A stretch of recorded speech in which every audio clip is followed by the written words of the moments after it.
喺啲馬路幾闊落，應該差唔多到啦。見到呢度好多樓都係貼住標示，好易倒塌。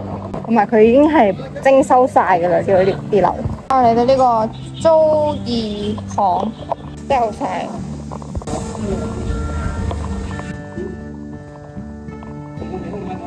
呢條路先係。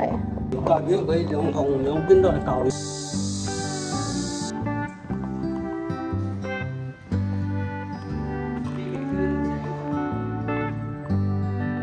佢話以前啲商人就喺呢度傾生意啊。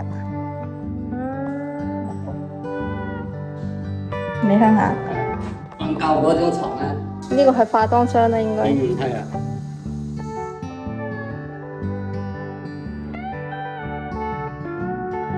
跟住出嚟就會見到呢個建春門，好近嘅啫。本來想去埋隔離個鐘樓，但係得太細。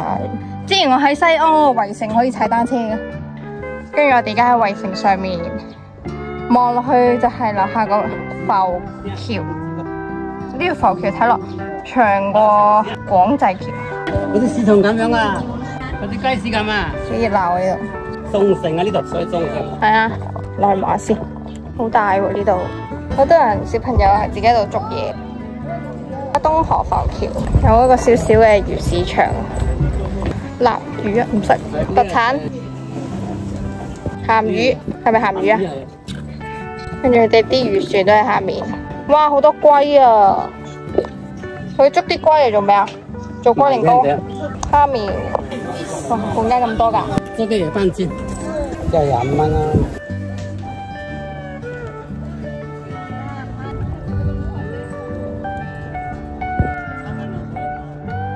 冇噶啦，住呢邊行就會見到第二個城門。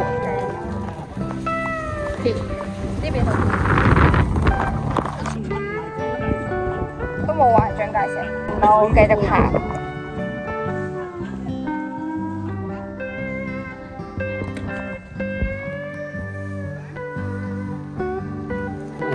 咩敵人？呢度有啲熱鬧。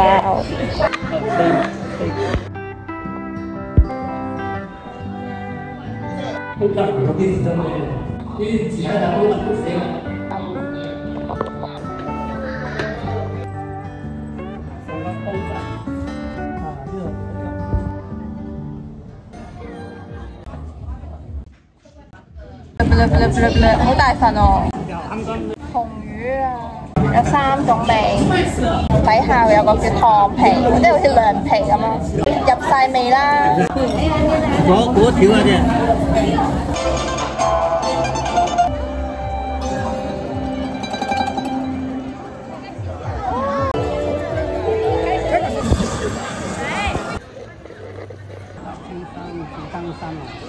行過嚟，標準中。同尖沙咀嗰個好似，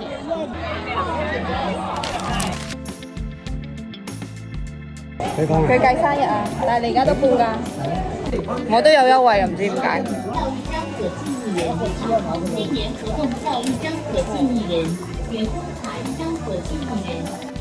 請唔起，呢係通天城景，我哋係要向呢個觀音岩嘅路線行，好似呢邊係比較輕鬆。有意境。呢度係王陽明嘅休息之地，石窟。點啊？我行嗰個牌。石窟。呢個邊個嚟㗎？呢個望歸岩，好多樹蔭。係啊，係啊，至少暫時未好晒。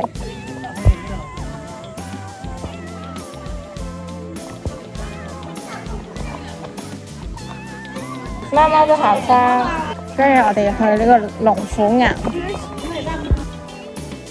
龍虎岩嘅路上有間文創店，嚟到哦，佢有個石像。岩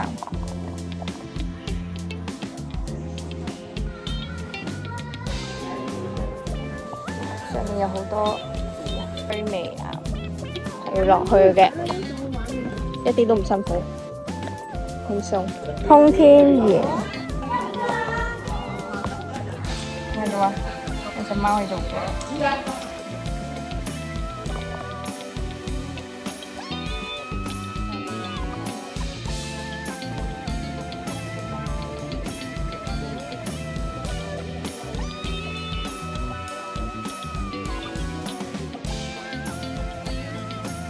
不過呢條路開始有啲曬啦，有啲小販喺度，喺臥房嘅位置可以休息。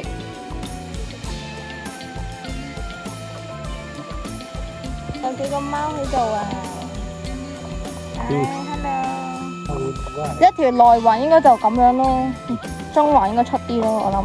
不過啲人話中環會曬咯。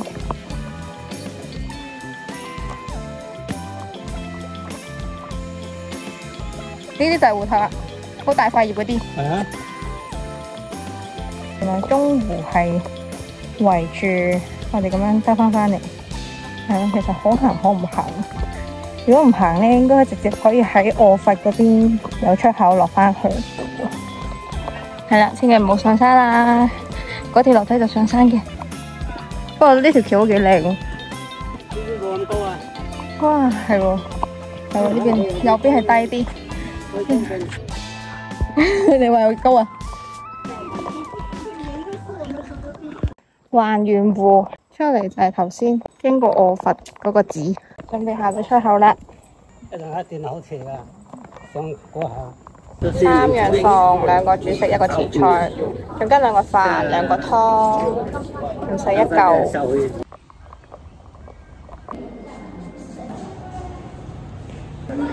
就係呢個區最中心，最大嘅，最大嗰個。其他行呢度都有一個城喺度，呢度一個圍城，呢度一個圍城啊嘛，呢啲一個圍城，一個地方一個圍城啊，以前啊。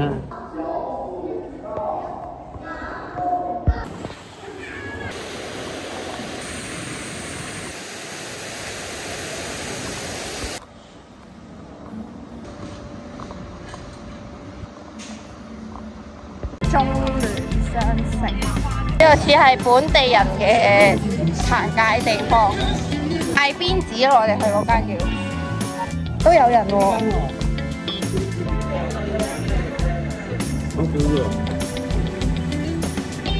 呢個就係佢嘅芋餃嘢，其他地方食唔到嘅。係啊。